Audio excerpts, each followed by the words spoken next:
is the closer to the trauma you start the healing, the better it's going to be, just for the simple fact of not imprinting long-term in your subconscious. Yeah, it's huge. Telling your body, your ego, and your subconscious that you're safe and everything is okay, so that the patterns of, oh my God, I just died or I am going to die, don't run and run and run and run and run. Yeah.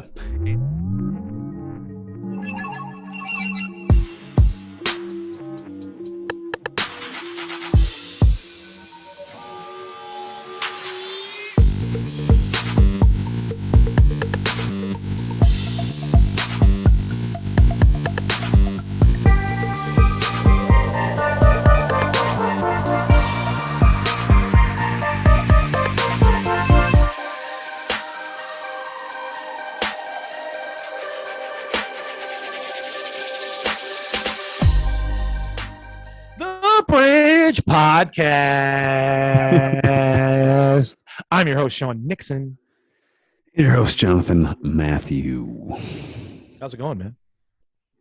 We are, 2 days away from official autumn?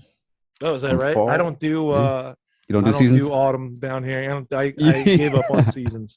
And everyone's like, it's still there. You're getting birds flying down there, so that's how you can kind of tell. That's how you get your autumn, you know? That's interesting, because today I was just thinking of all the amazing wildlife down here. The biggest diversity of species is the birds. Like, there's a lot of crazy birds. Yeah, like I'm already seeing, because I have the canal up here, like I'm seeing the flocks and patterns of birds coming down that don't normally, like it's clear they're coming from up north in Canada, you know, and this is like their halfway spot. They don't fuck with that communism up there.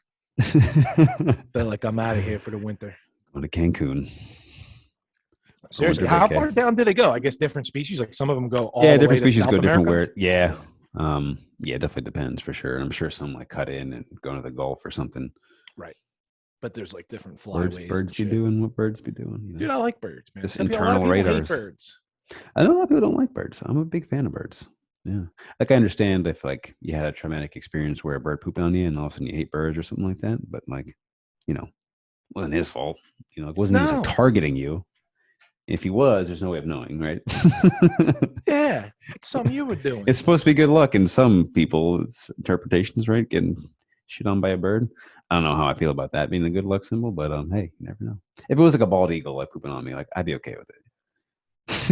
Maybe like a sparrow, it's like, that's just like, you know, like a bald eagle flies down just to poop on you. Like I just take that as a positive sign. Of course. Yeah. I like it. But yeah, I think it's because they're not cuddly. People discriminate and have a hierarchy against mammals and stuff like that. Yeah, reptiles, birds, and fish are just like, yeah, fuck you guys.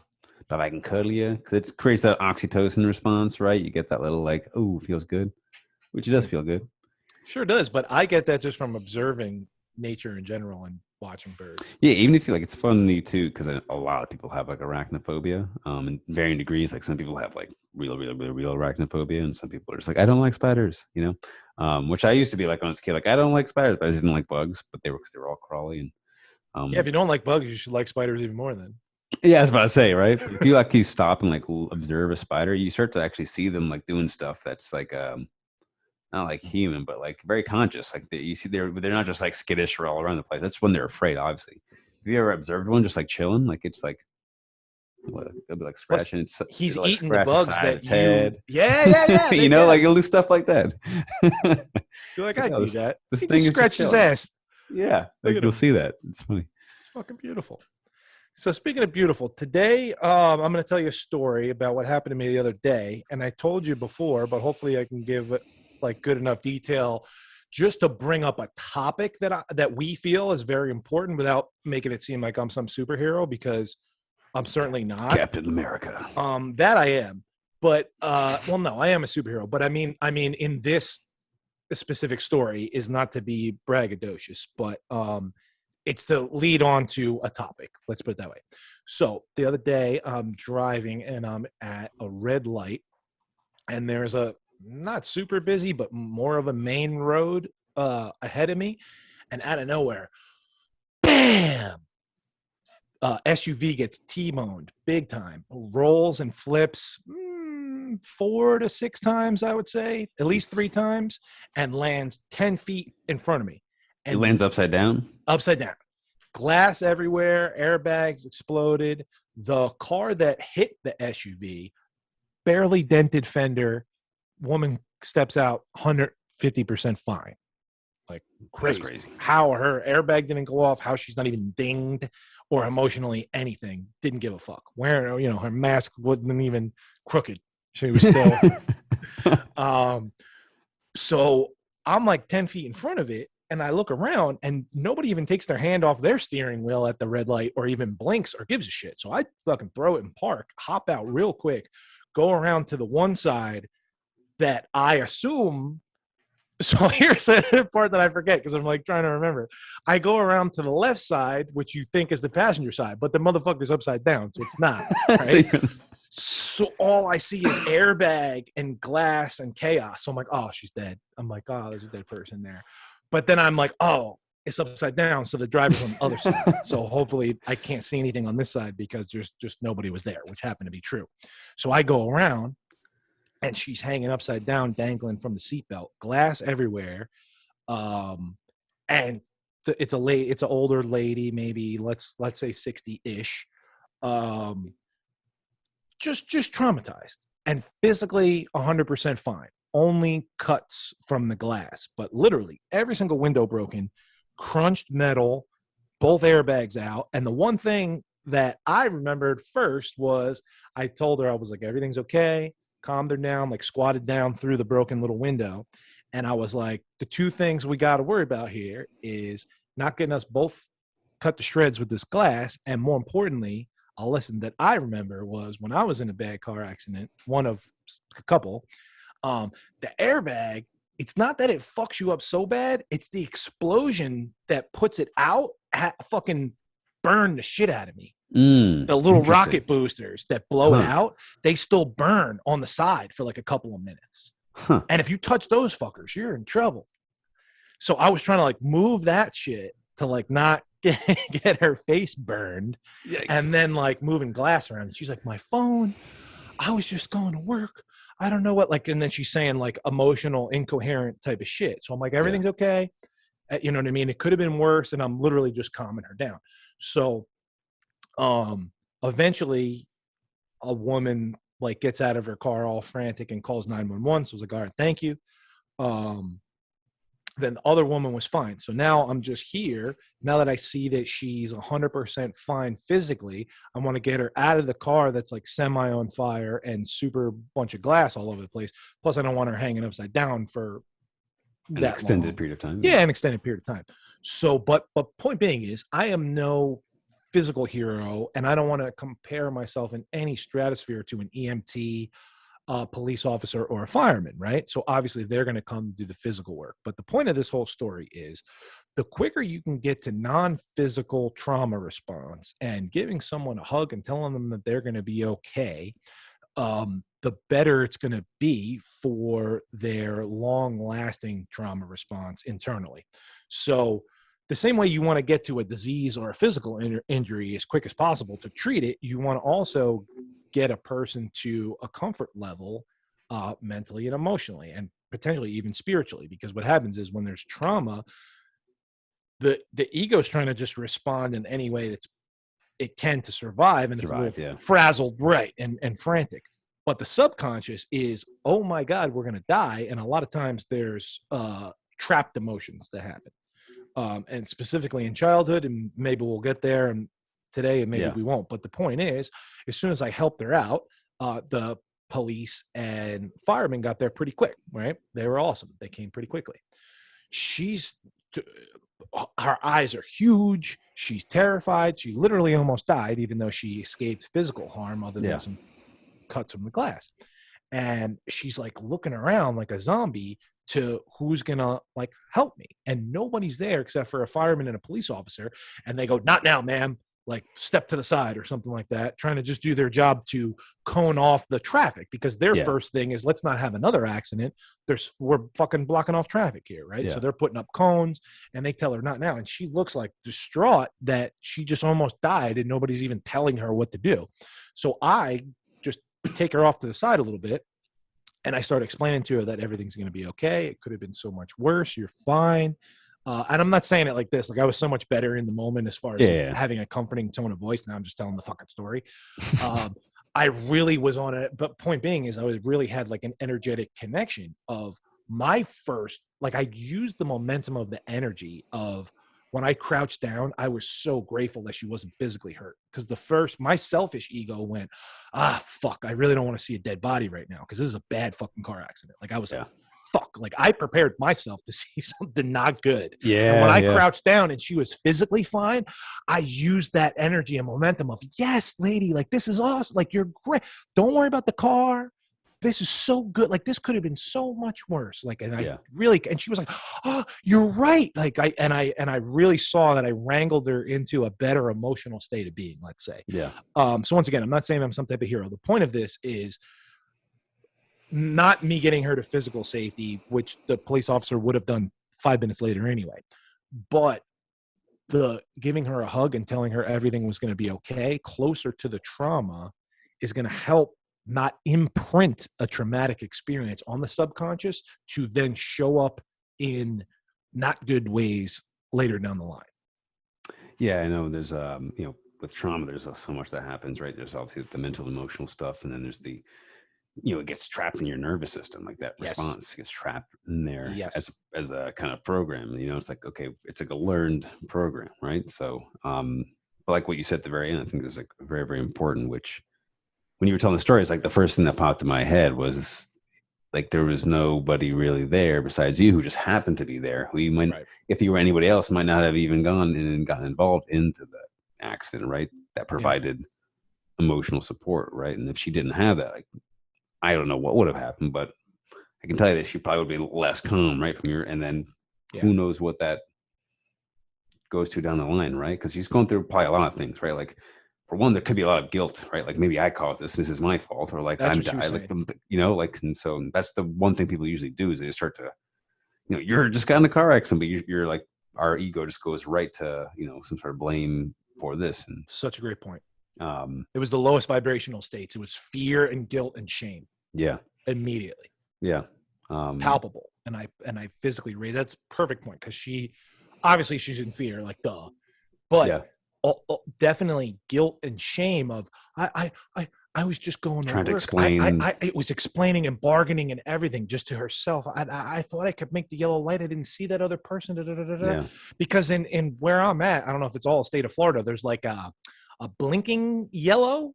Interesting. For the left turn, and sometimes because there's so much traffic, it's like it's not a green or a red to make a left. It's just blinking yellow. Like fucking go at your own risk. Yeah. Make a smart decision here. Like and people don't make smart decisions often. Yeah. So it was one of those. So I knew right away it wasn't completely her fault, nor did it matter. But she was bargaining and beating herself up, and right away that's fear, guilt, shame, the 3 lowest rungs of vibrational energy. And if there was nobody there to kind of not talk her out of it, but at least like get her to be a little bit more just aware and feeling grateful, right? Like those negative vibrations, they start to become attached to that experience. And now every time she drives, she may be feeling fear, guilt, and shame every time she drives. And that's going to impact how she drives. And then how she, and who knows what that does to her nervous system. And maybe she has a panic attack while she drives. Like that's all stuff that can happen, right? Bingo. Happens all the time. And I always say it, and I didn't realize I was doing it until now that we're fucking telling the story, is trade in your guilt for gratitude. Level that stuff up. Instead of, oh my God, this is happening, it's, oh, I'm grateful for what didn't happen or what could have happened, or the things that I do still have.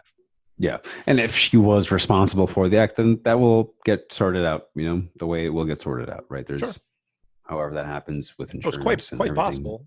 Right? Actually, no, probably not. It doesn't really matter. I don't even thinking about physical shit, and that's going to get figured out no matter what. But what's not, right? What may go unresolved is the stuff that she's keeping inside that doesn't have really an outlet to go towards, right? Because like with physical stuff like that, like you said, the police and firemen did exactly what they were supposed to do, which is like make the place safe, like make sure she's safe, which she was physically, right? And then make sure everything else is safe. That's like primary importance. Because if your physical is done, then there's no mental emotional support right there. But if there is, once we get that physical safety, then I think it's really, really important to be able to have a space for somebody to process those things safely in a compassionate environment of the trauma that they experience. Because again, that you're talking about a car accident, but it could be like really any physical trauma. And not everybody gets a first responder coming to them post physical trauma. If you think about like domestic abuse, right? Like that trauma just gets stuck there, literally stuck in a spot, and there's no outlet for that. And then those emotional, mental, patterns get stuck deep in, and they pop up when you least expect them in different ways that you're not even aware of, right? And that's the scary part, not being aware of what's going on. Right. And like I said before, and it's worth repeating, is the closer to the trauma you start the healing, the better it's going to be, just for the simple fact of not imprinting long-term in your subconscious. Yeah, it's huge. Telling your body, your ego, and your subconscious that you're safe and everything is okay, so that the patterns of, oh my God, I just died or I am gonna die, don't run and run and run and run and run. Yeah. And like, we're talking about mental and emotional, but like spiritual too. Like it's like a near-death experience. That it certainly was. She was safe, obviously, but in the moment, like that very well could have been a near-death experience. And we know the potentials of what can happen in a near-death experience on the spiritual level. Mm-hmm. So imagine having that and not being able to really have an outlet to explain that or process that, right? Because that could be a whole confusing thing too. I think not George Carlin, but Kinnison. He got in a major car accident. Yep. He had a near-death experience and was entirely changed after that. And his comedy reflected that. And so who knows what this lady potentially even going through and feels weird about even communicating, but if she has some sort of support for that. And another part of this whole situation too is, which we talked about briefly, which is just an interesting thing in general, is kind of that bystander effect, right? Like if it wasn't you, and if it was somebody else just waiting for somebody else in that circle of cars to do something, she could have been hanging for a lot longer until the cops came. And when the cops come, she might not have even had anybody to have that emotional support, blanket for, and that's for sure. All super important. That's a weird thing, like the bystander effect, like waiting for somebody else to do. Yeah. So the bystander effect is like, if you see someone getting beaten up or something's happening and it's in a public crowded area, the first thing that your brain goes to is, oh, there's so many people here, I don't have to do anything because somebody's going to handle it. That same person in the same situation, if no one else was around, you'd be sparked to take action. Because you feel that no one else is there but you, which is weird. I mean, I get it, not to judge anybody else on something. Like I'm always going to spring into action because I like teamwork. Like, and if there's 10 of us and somebody else is more qualified, I'm always going to step back. Like when we used to work at the gym, it was a hospital fitness center and the personal trainers were the first responders. And we would go to 10 false alarms a day and a couple of real calls a week. And I would always sprint there first to be the first person in case there was some physical stuff. But then I was always the first person to be like, let me get to the fucking back and just help get you a glass of water or something, because I am not a nurse and EMT. Like I don't want to do the work, but I want to sprint there just in case there is a physical thing that needs to happen. Yeah. And I have seen some craziness, let's just say, without going into separate stories. The codes at a gym are interesting. It's super interesting. I mean, I did CPR on a dead lady for fucking 10 minutes. Like, well, there you go. Yeah. That's a fucking story for you. There's so many. Do you know the Elliot Toss I know story? the Elliot story. That's impossible to tell right now. That's so impossible. Stuff happens. Stuff happens.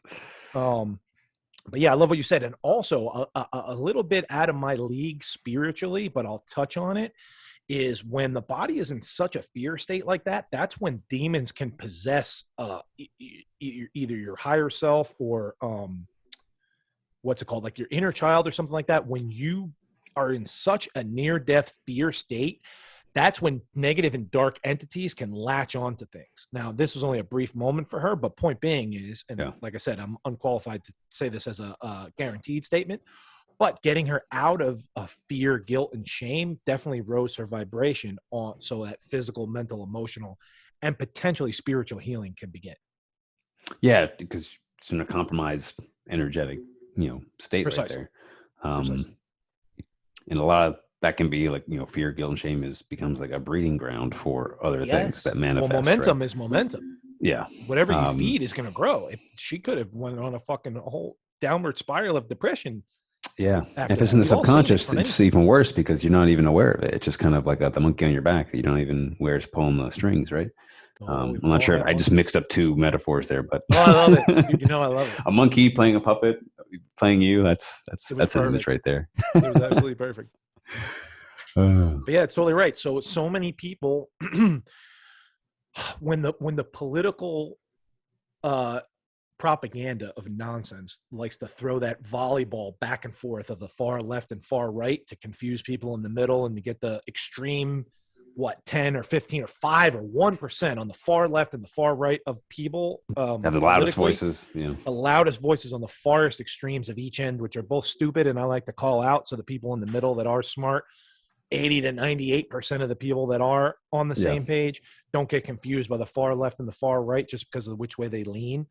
um, People are like, oh, all police are horrible, so let's defund all the police. And anytime someone calls 911, we don't send any armed police officers.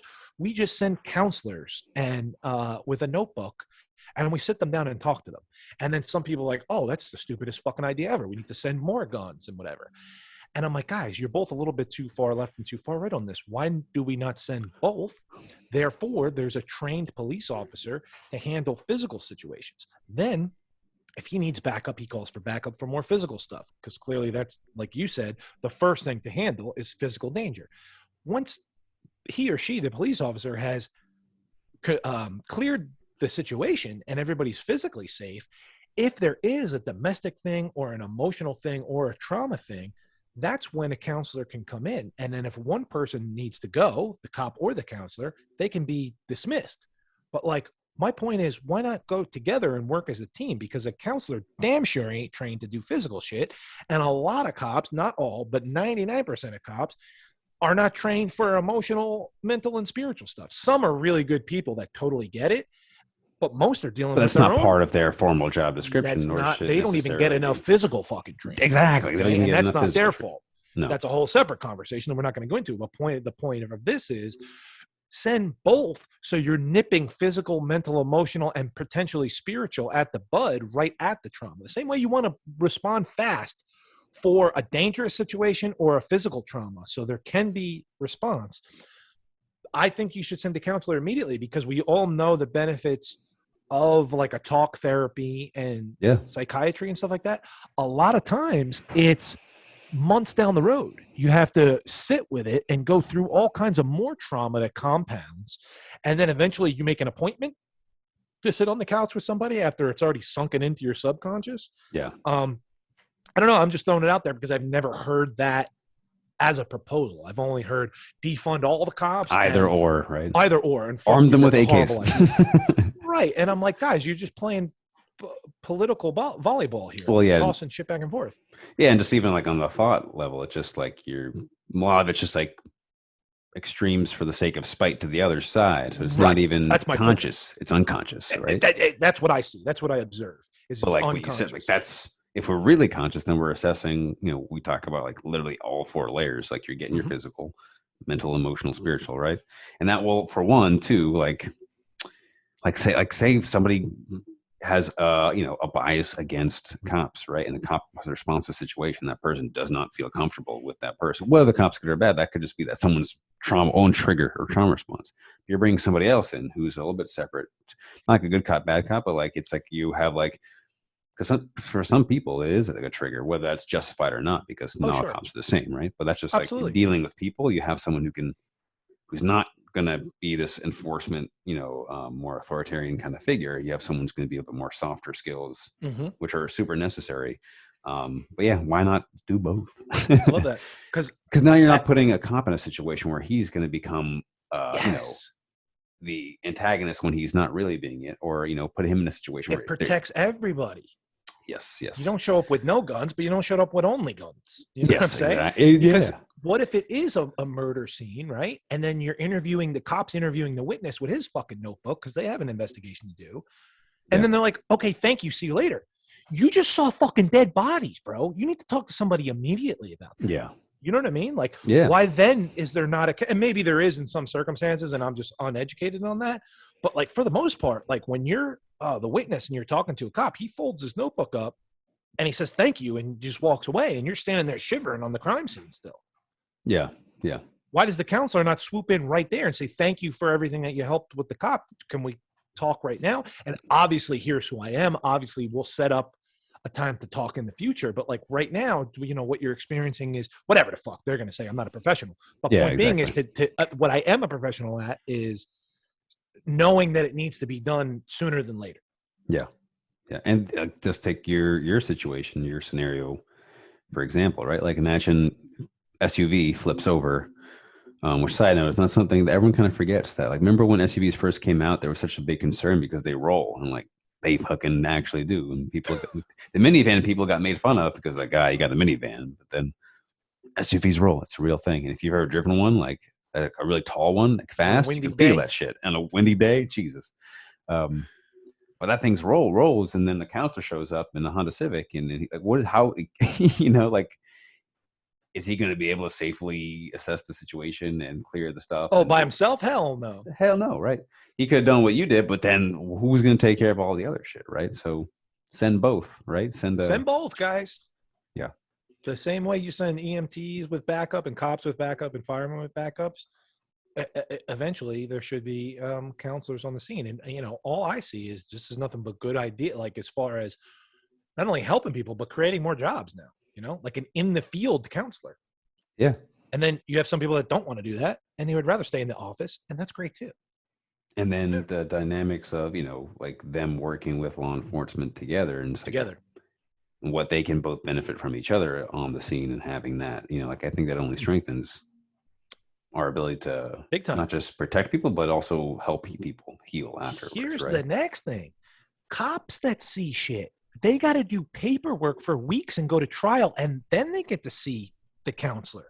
Yeah. Why are the cops not being, like, once everything's obviously physically done and they've done their job, they should immediately go to the counselor. So that doesn't build up, because I've heard horror stories. Yeah, I know I know quite a few cops, and it's a very traumatizing job. In general, it's a traumatizing. That's just part of the job. Like you were going to potentially experience, you know, significant amounts of PTSD. And they don't train people on this. And then they're like, "Oh, we don't pay you that much," and everybody in the media and on the far left hates you.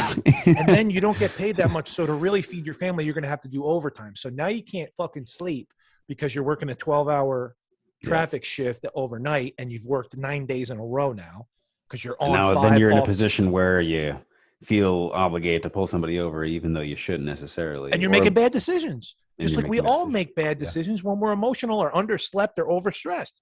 That's normal human shit. That's not all cops are bad. That's not all cops are angels. That's normal human behavior, guys. Yeah, like we mentioned, the last episode or 2 episodes, like instead of giving what's left of you, give what's the best of you, right? And so like we need to make sure the people who are tasked to protect everybody are themselves getting. Yeah. I think they need way more physical training, way more mental and emotional training for sure. And if you're telling me that meditation and a spiritual practice couldn't benefit a cop, first responder, fireman, or military, come on now, you wrong. Absolutely. You know what I mean? And I just know too, it just reminded me of one of the worst car accident that I got into when I died for a little bit. I'll tell you that story just because it's fun, but it has nothing to do with it's fun. The point that I'm going to get to. It's a good story, so I think this is just a good story for the folks to hear at home. But I don't want to name names because at least one of the people are not even with us anymore in this story, and it doesn't even matter who the names are. But anyway, I'm in a fucking convertible Mustang that I am in the back seat for some reason, which because I was always so big, I would either call shotgun or get shotgun immediately because it's a little fucking just makes more Mustang. sense. Yeah, I wouldn't be here today telling the story if the top was not up. If the top was down, whatever. So it's a fucking saline Mustang, right? So so we're going. I don't want to mention the driver's name because he's not with us anymore. Died in a whole separate fucking thing. We get the highest I saw the speedometer was 160. Nobody's wearing a seatbelt.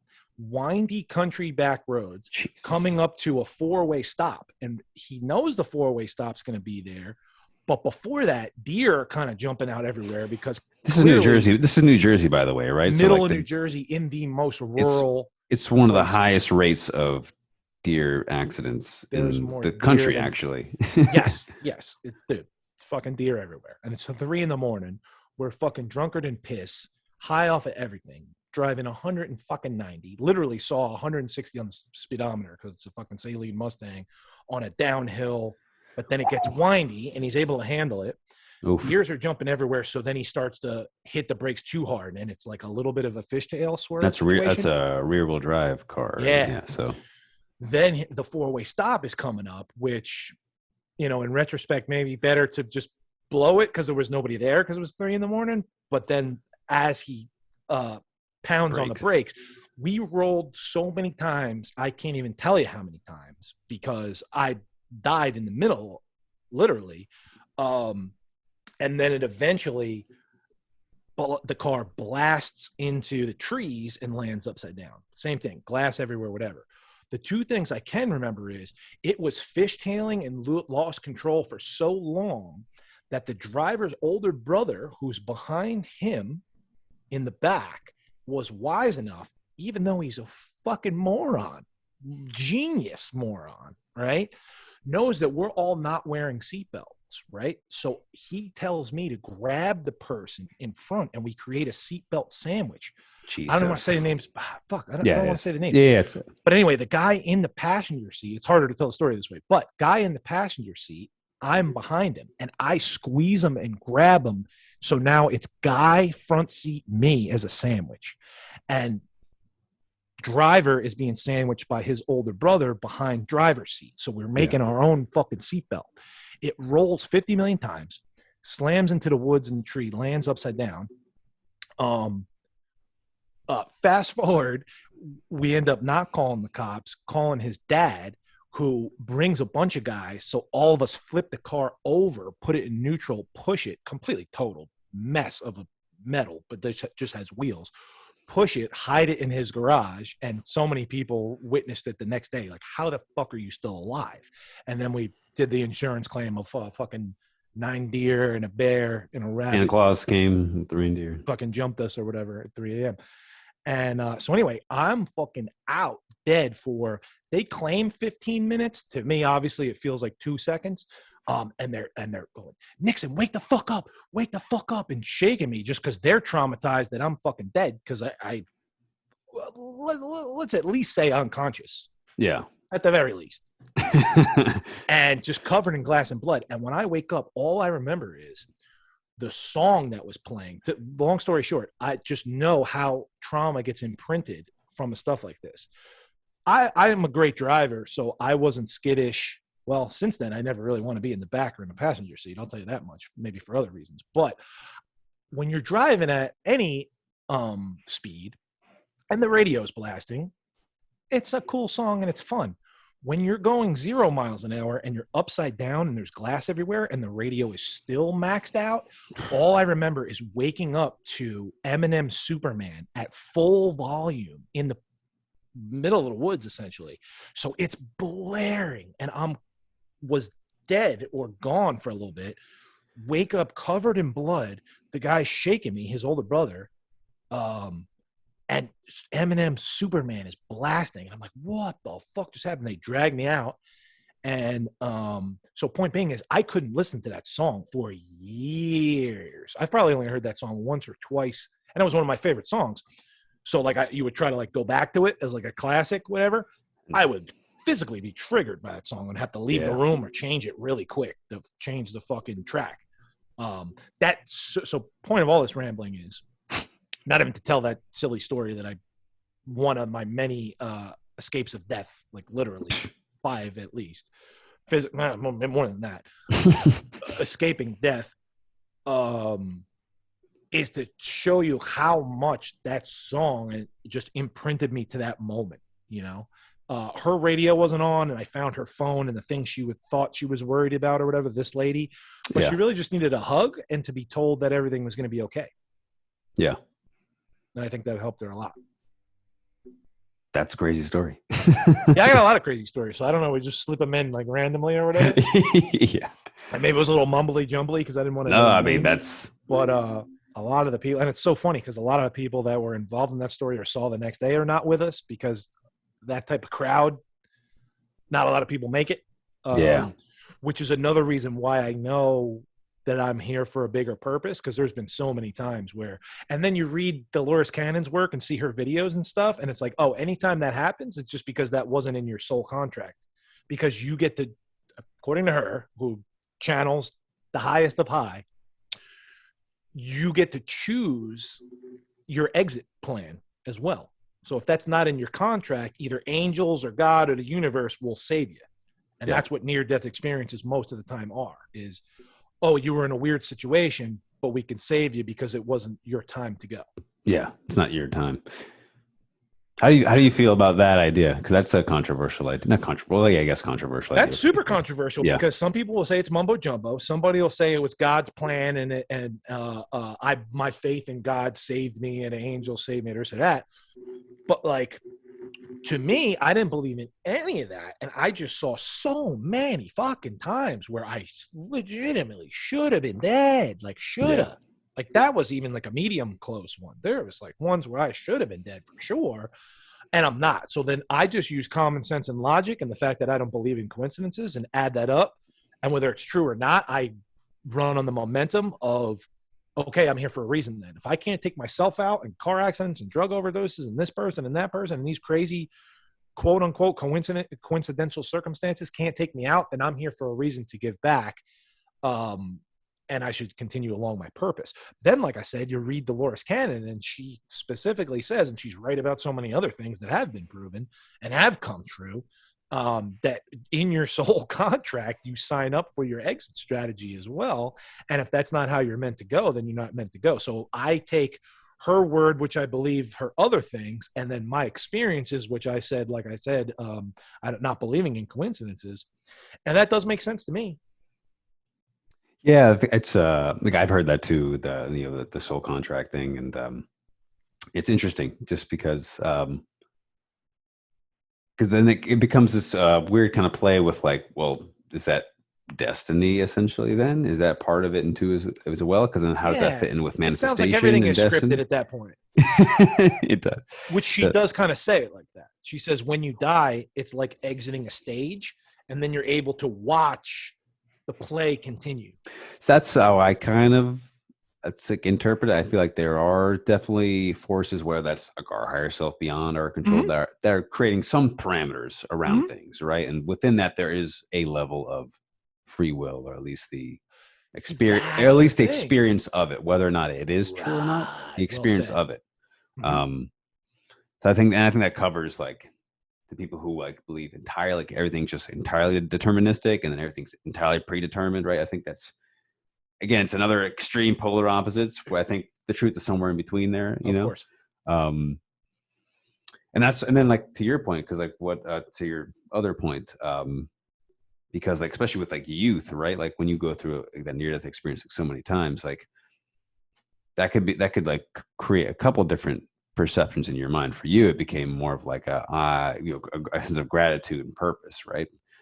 You could also go the other way, right? With like, I'm invincible, I'm going to do whatever the hell I want, and then maybe you end up getting to your soul contract thing a little bit sooner than you well said, because I've seen that happen as well, where people think they're invincible and they get to because you do escape those crazy situations, and so then they keep upping the ante instead of going the other way, and then they run out of their 9 lives real quick. Yeah. I've seen that as well. That's a good point. But yeah, it took me a while to get to the gratitude and using it as the momentum for sure. Because specifically in that moment, like we went back and fucking started snorting coke and passed a blunt around to medicate. Yeah. Like we were like, holy shit, telling that fucking story. Yeah. Like, oh my God, I can't believe we survived or whatever. And then let alone the fact his dad like yelling at him, not even yelling at him for drinking and driving and speeding. Just like the car, yelling at him for you fucking flipped the car.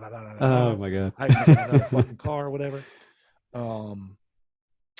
But yeah, so I just was saying like that is so evident that trauma imprints, and maybe we're wrong, and there are a lot of places that send a counselor with a police officer. I've just never seen it. Yeah. I've been involved in a lot of police. I'm not a professional counselor or a professional policeman or anything like that. Like I don't have that. No, we're just saying that makes logical sense to cover all the bases in order, and that's why they're layers of the human experience, because there is an order of operations, and the spiritual layer is always the underneath because it's always there.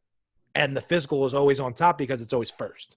Yeah, it's always the most apparent, like at least to us, right? So, Right. it's funny because like the spiritual impacts everything else, but then like the physical is the first line of experience too at the same time. So it's just again the paradox is Layers. here. Onions. Layers. Onion Ogres are layers. like onions.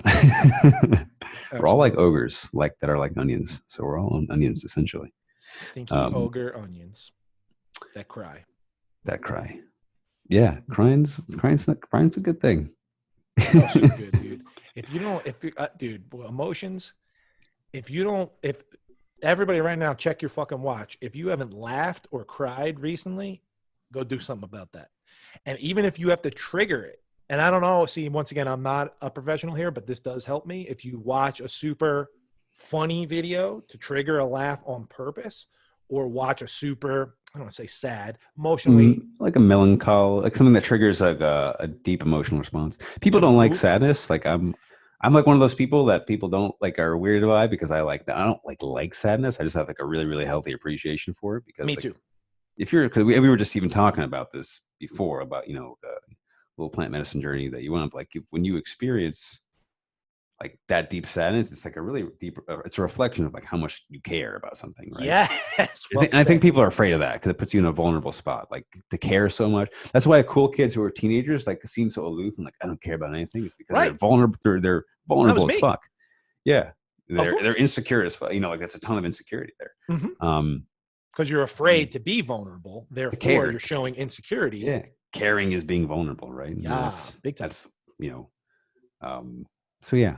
And so if you're afraid of feeling sad, you're afraid of the vulnerability that comes with Big caring. time. So let yourself feel that. That being said, I don't cry off of sad videos. I cry off of like tear jerker, I guess like overly happy videos of like That's why I like to use like melancholy, like they're happy sad, kind of happy like sad, happy sad. melancholy. So the soldier coming home and the kid and the dog jumps on him. I'm I was fucking just about to say bawling. that one. Like it's like not a sad. The sadness is like they were gone for so long, and like you can feel that, and like the happiness comes into like, oh, like so like Yeah, oh, that's perfect. That's fucking perfect because we can all feel that. yeah, and it's And like the that's what movie. you're looking for. It's like the movie Inside Out when like joy and sadness. She's like joy just has no concept of what's the purpose of sadness, and you find out the purpose of sadness later on in the movie, and And then you Joy pushes her away so many times and yeah tries to shut her down. Like shut her just down. There's a bypass it. suppressing and a bypassing the whole time. And it's a really funny. Yeah. And not spoiler alert here, so it's a really good movie you should watch. But like those two emotions combine into like a more complex emotion, which is like happy sadness, right? And that's a pretty powerful spot to be in. The balance is always Yeah. super necessary. But yeah, seriously, if you haven't cried or laughed, I catch myself being too busy, quote unquote, and too stoic a lot of times.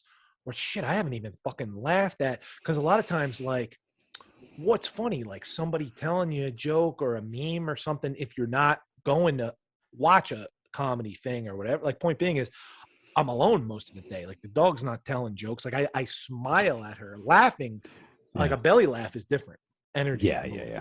me just Definitely. smiling at her silliness versus watching stand-up comedy or something. Woo. Yeah. That's I think that's an important. I get caught in that too all the time. It's just like I'll make time for laughing and sadness whenever I get all this stuff done. It's like, well, then if you keep doing that, you're never ever going to get there because there's going to be an infinite amount of stuff to get done. And I have to remember that because like I will Thank you. sacrifice my own joy out of like I can't be too happy because I got to do all this stuff, and I'm also doing stuff that helps other people, so I got to do all this stuff here. But then I'm sacrificing my own joy, which is also like a wellspring of just energy that helps me help other people. So, Perfect. yeah, Because you always want to give the best of you, not the rest of you. look at us coming full circle here. See what I'm saying? That's why you're the best in the business.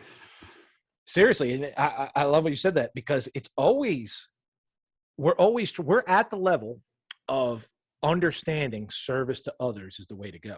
So now that we're at that level, you have to understand it's me before we. Take care of yourself. Put your fucking oxygen mask on before you take care of everybody else, because then the egotistical, narcissistic, self-centered, self-service person is just as bad energetically as the overgiver and the person that helps before they've helped themselves.